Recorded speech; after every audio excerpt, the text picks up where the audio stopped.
పెట్టుబడిదారుల మొత్తం గాలి నువ్వు ముంచేస్తుంది. నువ్వు పెట్టుబడిదారులకు ఉడిగే కాదు, నీకు ఓట్ చేసి గెలిపించే మా సంగతుడు మాకు కనీసం 26,000 అని చెప్పి డిమాండ్ చేస్తూ ఉన్నాను. ఈ ధర్నాలు జరిగింది. ఇవాళ ధరలన్నీ కూడా విపరీతంగా పెరిగాయి. ధరలని సరిచేయాల్సిన ప్రభుత్వాలు మాత్రం ప్రోత్సహిస్తూ ఉన్నాయి. ధరలు పెరగకపోతే మనకి జీతాలు పెంచలేదు, కానీ ధరలు మాత్రం పెరుగుతూనే ఉన్నాయి. మంచాలు పనిచేసుకుంటూ ఉన్నారు. ఇక పనిచేసిన ఏ స్కీమ్ అక్కడైనా ఒక రెగ్యులర్ తక్కువ పనిచేస్తున్నారన్నా అంగన్వాడీ సెంటర్లో కావచ్చు, పిహెచ్సిలో కావచ్చు, స్కూళ్ళలో కావచ్చు, లేకుంటే కనుక పీడబ్ల్యూ ఐసీపీలో కావచ్చు, ఓ రెగ్యులర్ ఉద్యోగితో సమానంగా పనిచేస్తున్నారు.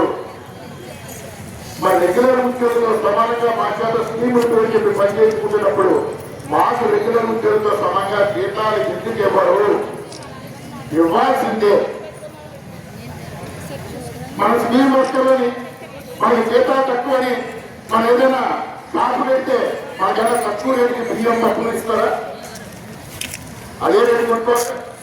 మరి ప్రభుత్వానికి సంబంధించిన పనుల్లో ఉన్న మనకి వాళ్ళతో సమానంగా జీతాలు ఎందుకు ఇవ్వరు?